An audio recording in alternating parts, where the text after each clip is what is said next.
சமூக மீடியா சொந்தங்களுக்கு வணக்கம். மத்திய கிழக்கு போர் முனையில் 2 வார கொடூர போருக்கு பின் அமெரிக்கா ஈரான் இடையே தற்காலிக போர் நிறுத்தம் ஏற்பட்டுள்ள சூழலில் புவிசார் அரசியலில் மாபெரும் ராஜதந்திர வெடிப்பு நிகழ்ந்துள்ளது. தம்மை கைது செய்ய கோரிய நியூயார்க் மேயரை வெறுப்பை தூண்டுபவர் என பகிரங்கமாக சாடிவிட்டு அதிபர் டிரம்பை நேரில் சந்திக்க வாஷிங்டனுக்கு அவசரமாக புறப்பட்டுள்ளார் இஸ்ரேல் பிரதமர் நெதன்யாகு. மறுபுறம் அமெரிக்காவின் தூண்டுதலால் GPS சமிஞ்சைகளை அணைத்துவிட்டு ரகசிய பாதையில் ஊடுருவ முயன்ற 6 பிரம்மாண்ட வணிக கப்பல்களை ஹோர்முஸ் ஜலசந்தியில் ஈரான் கடற்படை அதிரடியாக வளைத்து பிடித்து சிறைப்படுத்தியுள்ளது. ஒட்டுமொத்த வளைகுடா போரின் போக்கை மாற்றியமைக்கக்கூடிய புவிசார் அரசியல் திருப்பங்களின் முழுமையான விவரங்களை இப்போது விரிவாக பார்க்கலாம். சர்வதேச குற்றவியல் நீதிமன்றத்தின் போர்க்குற்ற கைது வாரண்டின் அடிப்படையில் அமெரிக்காவுக்கு வரும் இஸ்ரேலிய பிரதமரை கைது செய்ய வேண்டும் என்று நியூயார்க் மேயர் சோஹ்ரான் மம்தானி விடுத்த அச்சுறுத்தலால் சர்வதேச புவிசார் அரசியலில் அசுர புயல் வீசி வரும் வேளையில் அதற்கு இஸ்ரேலிய பிரதமர் பெஞ்சமின் நெதன்யாகு முதன்முறையாக மிக கடுமையான பதிலடியை கொடுத்துள்ளார். நியூயார்க்கில் நடைபெற்ற ஐக்கிய நாடுகள் பொது சபை கூட்டத்தில் கலந்து கொள்ள தான் நியூயார்க் நகரத்திற்கு வருகை தந்தால் ICC பிடியாணையின் கீழ் தம்மை கைது செய்ய வேண்டும் என்று நியூயார்க் மேயர் சோஹ்ரான் மம்தானி விடுத்த அதிரடி மிரட்டலுக்கு நெதன்யாகு ஞாயிற்றுக்கிழமை தனது முதல் எதிர்வினையை தெரிவித்துள்ளார். ஃபாக்ஸ் நியூஸ் ஊடகத்திற்கு அளித்த பிரத்யேக பேட்டியில் மம்தானியை கடுமையாக சாடிய நெதன்யாகு அவர் ஒட்டுமொத்த நியூயார்க் நகரத்திலும் வெறுப்பை தூண்டுகிறார் என்று குற்றம் சாட்டியுள்ளார். மம்தானி ஒரு குழுவை மற்றொன்றுக்கு எதிராக திருப்புகிறார். அவர் யூதர்கள், கிறிஸ்தவர்கள், முஸ்லிம்கள் என அனைத்து நியூயார்க்கர்களுக்கும் பொதுவான மேயராக இருக்க வேண்டும். ஆனால் அவர் வெறுப்பை தூண்டுவதால் நியூயார்க்கில் உள்ள யூத அமெரிக்கர்கள் இப்போது அசுர அச்சத்தில் இருக்கிறார்கள். நான் செப்டம்பர் 8, 2026 அன்று தொடங்கும் ஐநா பொது சபையின் 81வது அமர்வில் பங்கேற்க நியூயார்க் வந்து ஐக்கிய நாடுகள் சபையின் மேடையில் இருந்து இஸ்ரேலுக்காகவும் இஸ்ரேலிய அமெரிக்க கூட்டணிக்காகவும் உண்மைகளை பேசுவேன் என்று நெதன்யாகு சவால் விடுத்துள்ளார். மேலும் ICC வாரண்டை கங்காரு நீதிமன்றத்தின் நீதியின் தெரிவு என்றும் அவர் முத்திரை குத்தியுள்ளார். மனித குலத்திற்கு எதிரான குற்றங்கள் மற்றும் காசா இனப்படுகொலையின் சூத்திரதாரி என்ற அடிப்படையில் நெதன்யாகு மீதான ICC வாரண்ட் தீவிரமாக கருதப்பட்டு அவர் கைது செய்யப்பட வேண்டும் என்றும் மம்தானி வாதிட்ட போதிலும் அமெரிக்க மண்ணில் நெதன்யாகு எக்காரணம் கொண்டும் கைது செய்யப்பட மாட்டார் என்று அமெரிக்க அதிபர் டொனால்ட் ட்ரம்ப் திட்டவட்டமாக உறுதியளித்து பாதுகாப்பு வளையத்தை ஏற்படுத்தியுள்ளார். மத்திய கிழக்கு பிராந்தியத்தில் போர் மேகங்கள் உச்சகட்டத்தை எட்டியுள்ள வேளையிலும் அமெரிக்க மண்ணில் தம்மை கைது செய்ய வேண்டும் என்ற அரசியல் அச்சுறுத்தல்களுக்கு இடையிலும் இஸ்ரேலிய பிரதமர் பெஞ்சமின் நெதன்யாகு அமெரிக்காவிற்கு அவசர பயணம் ஒன்றை மேற்கொள்ள உள்ளதாக அதிகாரப்பூர்வமாக அறிவிக்கப்பட்டுள்ளது. இஸ்ரேலிய பிரதமர் பெஞ்சமின் நெதன்யாகு இன்று திங்கட்கிழமை வாஷிங்டனுக்கு பயணம் மேற்கொள்கிறார். அங்கு அவர் செவ்வாய்க்கிழமை அமெரிக்க அதிபர் டொனால்ட் ட்ரம்பை நேரில் சந்தித்து பிராந்திய பாதுகாப்பு உத்திகள் குறித்து மிக முக்கிய அவசர பேச்சுவார்த்தைகளை நடத்தவுள்ளார் என நெதன்யாகுவின் அலுவலகம் அதிகாரப்பூர்வமாக பிரகடனம் செய்துள்ளது. அத்துடன் அண்மையில் மறைந்த மூத்த அமெரிக்க செனட்டர் லிண்ட்சே கிரஹாமின் இறுதி சடங்கிலும் நெதன்யாகு பங்கேற்க உள்ளார். நெதன்யாகுவின் இந்த வாஷிங்டன் விஜயம் சர்வதேச அளவில் மாபெரும் ராஜதந்திர விவாதங்களை உருவாக்கியுள்ளது. காசா போர் குற்றங்கள் தொடர்பாக சர்வதேச குற்றவியல் நீதிமன்றம் பிறப்பித்த வாரண்டின் அடிப்படையில் செப்டம்பர் மாதம் நியூயார்க் வரும் நெதன்யாகுவை கைது செய்ய வேண்டும் என்று நியூயார்க் மேயர் சோஹ்ரான் மம்தானி விடுத்த மிரட்டலுக்கு நெதன்யாகு அவர்கள் பயத்தில் இருக்கிறார்கள் என்று ஞாயிற்றுக்கிழமை ஃபாக்ஸ் நியூஸ் பேட்டியில் கடுமையான பதிலடி கொடுத்திருந்தார். இந்த பரபரப்பான சூழலிலேயே நெதன்யாகு தற்போது வாஷிங்டனுக்கு புறப்படுகிறார். அமெரிக்க மண்ணில் நெதன்யாகு எக்காரணம் கொண்டும் கைது செய்யப்பட மாட்டார் என்று ட்ரம்ப் ஏற்கனவே உறுதியளித்துள்ள நிலையில் இந்த வாஷிங்டன் சந்திப்பு இரு நாடுகளுக்கும் இடையிலான மூலோபாய பிணைப்பை மேலும் பலப்படுத்தும். சவுதி இஸ்ரேல் ஆபிரகாம் உடன்படிக்கை, சீனாவின் நிபந்தனையற்ற அணுசக்தி போட்டி மற்றும் செங்கடலில் ஹீதிகளின் அச்சுறுத்தல் ஆகியவற்றுக்கு மத்தியில் ட்ரம்ப் நெதன்யாகு சந்திப்பு பிராந்திய போரின் போக்கை மாற்றியமைக்கும் என எதிர்பார்க்கப்படுகிறது.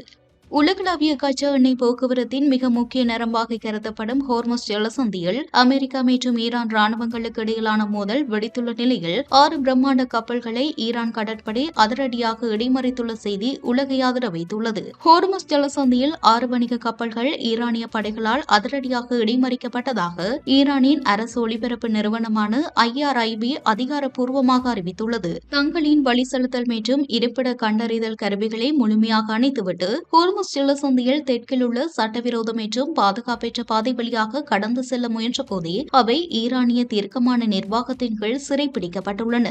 ஈரானிய பாதுகாப்பு பிரிவின் விவரம் அறிந்த உயர் அதிகாரிகளை மேற்கோள் காட்டி IRIB வெளியிட்டுள்ள அதிரடி தகவல்களின்படி திங்கட்கிழமை அதிகாலை வேளையில் அமெரிக்க ராணுவத்தின் நேரடி தூண்டுதலின் பேரில் இந்த 6 கப்பல்களும் சர்வதேச விதிகளுக்கு புறம்பாக தங்களின் GPS சமிஞ்சுகளை மறைத்துவிட்டு வளைகுடா பகுதிக்குள் நுழைய முயன்றன.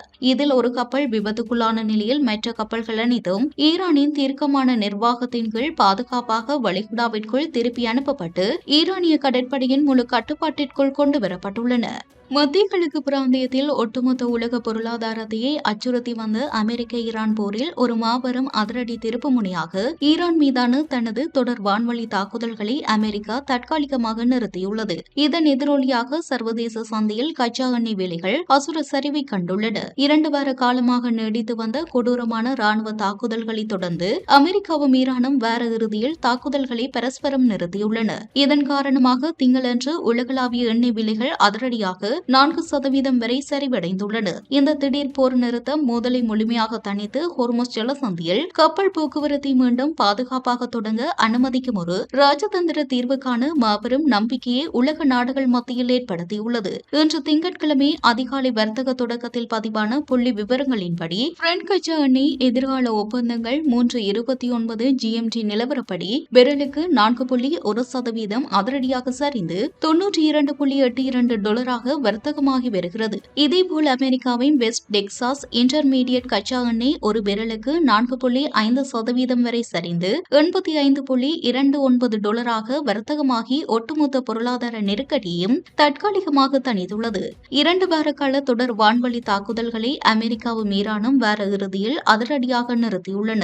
பிரெண்ட் கச்சா எண்ணெய் 4.1% சரிந்து $92.82 WTI கச்சா எண்ணெய் 4.5% சரிந்து $85.29 வர்த்தகமாகிறது. கப்பல் போக்குவரத்தை மீண்டும் தொடங்க அனுமதிக்கும் வகையில் இரு நாடுகளுக்கும் இடையே ரகசிய ராஜதந்திர பேச்சுவார்த்தைகள் தீவிரமடைந்துள்ளன. நெதன்யாகு வாஷிங்டனுக்கு பயணம் மேற்கொண்டுள்ள சூழலில் எண்ணெய் விலையை குறைக்க ட்ரம்ப் மேற்கொண்ட ராஜதந்திர நகர்வாக இது பார்க்கப்படுகிறது.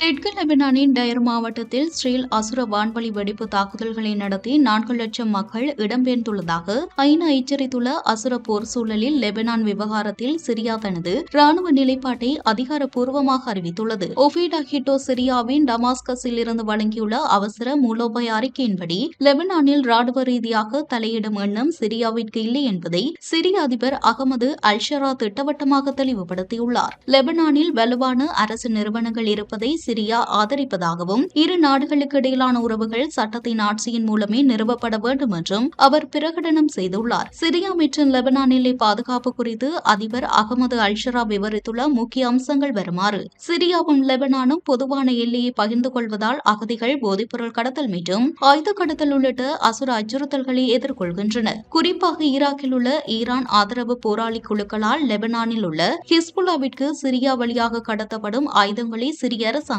வெற்றிகரமாக இடைமறித்து இவற்றை தடுப்பதில் மிக தீவிரமாக செயல்பட்டு வருவதாக அதிபர் குறிப்பிட்டுள்ளார். லெபனானின் ஸ்திரத்தன்மைக்கு ஏற்படும் எந்தவொரு உறுதியற்ற தன்மையோ அல்லது ராணுவ அச்சுறுத்தலோ சிரியாவிலும் அதன் நேரடி தாக்கங்களை ஏற்படுத்தும். அதை தாம் எக்காரணம் கொண்டும் காண விரும்பவில்லை என்றும் டமாஸ்கஸ் கடந்த பல மாதங்களாக பெய்ரூட்டுடன் தொடர்ந்து ராஜதந்திர ரீதியில் ஈடுபட்டு வருவதாகவும் சிரிய அதிபர் அசுர முழக்கம் செய்துள்ளார்.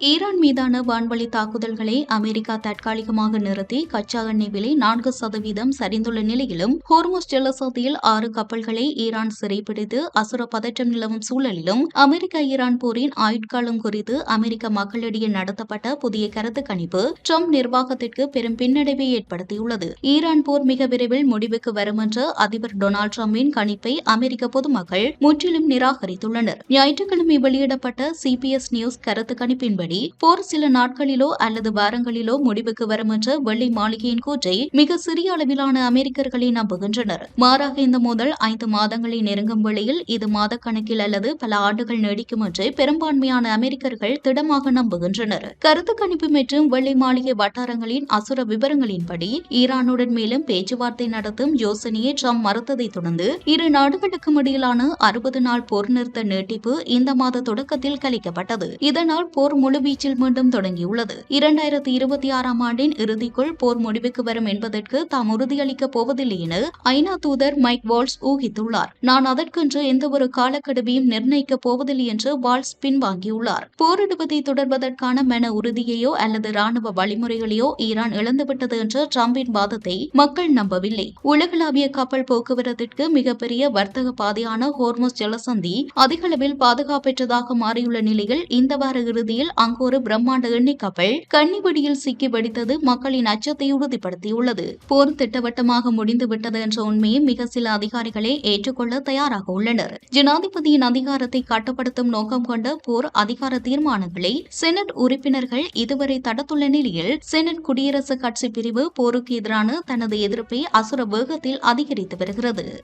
இது போன்ற பல செய்திகளை தெரிந்து கொள்ள நம்முடைய சமூக மீடியா யூடியூப் சேனலை சப்ஸ்கிரைப் செய்து அருகில் உள்ள பெல் பட்டனை கிளிக் செய்யுங்கள். மேலும் செய்திகளை உடனுக்குடன் தெரிந்து கொள்ள சமூகமீடியா.com என்ற இணையதளத்தின் வாயிலாக எங்களுடன் இணைந்திருங்கள்.